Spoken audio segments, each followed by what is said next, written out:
Hello, Mr. Bamlett. Hi. How are you doing today? I'm doing fantastic. Class was so cool today. We did like almost no writing and everyone spoke Spanish. It was so cool. How was your day? It was pretty good. I was also in your class, and it was also pretty nice to be there. But getting started with some questions. Of course, what do you teach? I teach Spanish 1 and Spanish 2. Nice. And what is your goal as a teacher? My goal as a teacher is to promote the idea that students can learn and to encourage them to take risks in learning the language and focus really more on being able to communicate.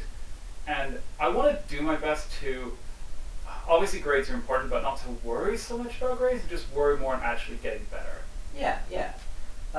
And just switching a little bit topics. What would you say to someone who is not confident in taking a language class? I would say it's perfectly natural.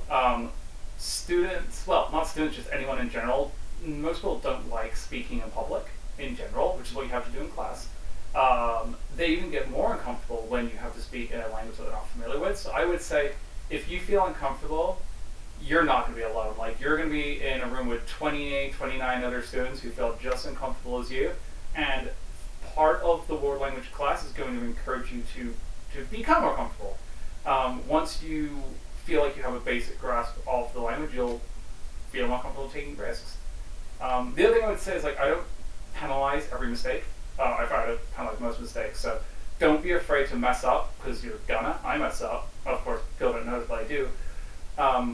You're gonna mess up, but that's part of the learning process, so I would say go for it. It's also, I would say, take it if you want a class that you can really get to express yourself. One of the things that makes world language so fun is once you have enough vocabulary and grammar to talk about what you want, you can talk about what you want.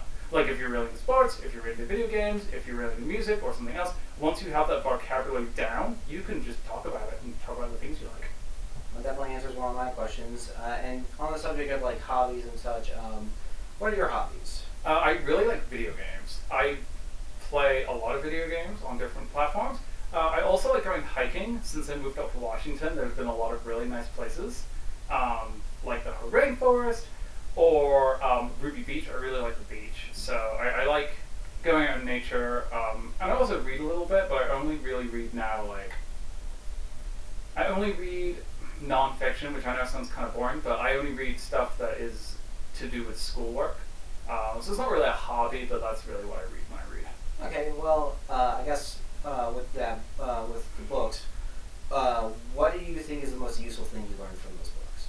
I have learned to massively reduce the amount of bias in grading, it's kind of a contentious topic, but basically, grading isn't as objective as we would like it to be, unfortunately. There are mathematical systems that are subject to bias, as well as like personal opinions, choosing whether or not to grade a certain thing or not, choosing whether or not to allow partial credit or no credit at all, allowing late work, putting in a 0. There are a lot of tiny little things that you can and can't do that seem like they're completely objective, but we realize that a lot of these things are kind of damaging. And so I've learned to be a better, more fair grader through the book that I'm reading. Nice. Going back to your hobby of video games, let's say top 5 video games that you like. Oh boy. Top 5. Bloodborne, obviously. Bloodborne is my favorite game. I recently found out that I've played over 1,200 hours of it, so it must be a game I enjoy. I also really like the Elder Scrolls series, so I would say, so Morrowind is the good one, but I would say Daggerfall is my favorite. It's the bestest, buggiest game I've ever played. I'm not saying it's broken, but you have to patch it to beat the main game. Yeah. So it's kind of busted. So I would say Bloodborne, Daggerfall. I do like Skyrim, but I consider it like a game where you just kind of turn your brain off and just roam. Yeah. I also really like the core Tomb Raider series. It's hard to pick one, but basically like the original from like the PSX era, like Tomb Raider 1 through Tomb Raider 5 is my favorite block. And then, Resident Evil. I like the Resident Evil series. My favorite one is probably 8, the most recent one that came out. Mm. So I guess top 5 would be Bloodborne, Daggerfall, Skyrim, Tomb Raider series, RE8. Yeah, and then I would probably say maybe your 6 since we discuss this occasionally. Slay the Spire. Oh, I do like Slay the Spire. Yeah, it's the best. It's my favorite game that I'm bad at. Yeah, don't worry, I'm bad at it too. Not forgetting that. Oh, what would he? What is one thing that students might be surprised to learn about you? Oh, I was officially part of Notre Dame Roman Catholic School for Girls, despite not being Catholic or a girl.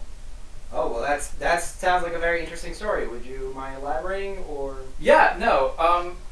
It's a long story, but basically, so in British education, when I went there, you went through college, you went through secondary school, but it only goes up to 16 when I was there. So you could graduate at 16. You could take 2 years of preparatory, like, I don't know what you would call it here, but basically there was like you would call it Running Start. It was basically like 2 years of Running Start at the high school that you could do between 16 and 18. Now, I did my first year of, we can call it Running Start, at St. Boniface Roman Catholic School for boys. Now, I wanted to take French and Spanish at the same time, because I was doing them throughout all of grade school.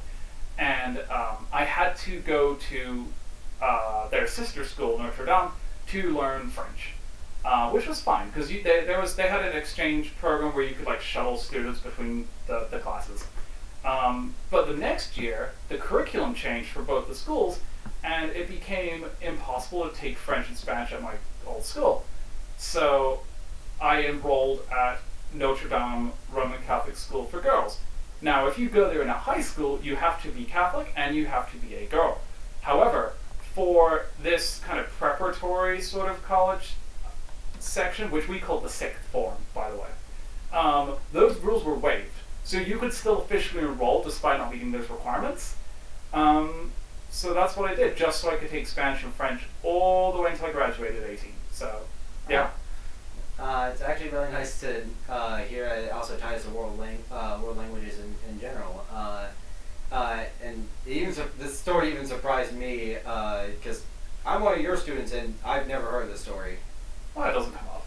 Well, yeah, I guess so. But thank you for making time for this interview. Yeah, thanks for having me. Yeah.